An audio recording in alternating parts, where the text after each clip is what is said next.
sinulat ng tadhana'y ikaw pa rin. Ang yugtong paulit-ulit kong babalik-balikan. Ikaw ay ikaw pa rin. Patuloy kong panghawakan ang iyong mga salitang hindi na nakikita sa tingin ng iyong mga mata. Ngunit kung sarado na ang puso sa nadarama, pwede bang isipin mo kung bakit tayo nagsimula? Ating katotohanay naging isang nobelang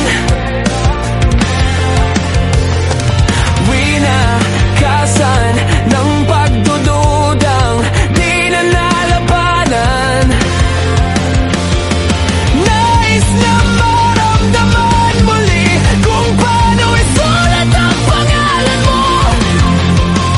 Ngunit bawat letra'y mahirap nang iguhit dahil binubuo nila ang iyong mga pangako. Sa lahat ng pahinang sinulat ng tadhana,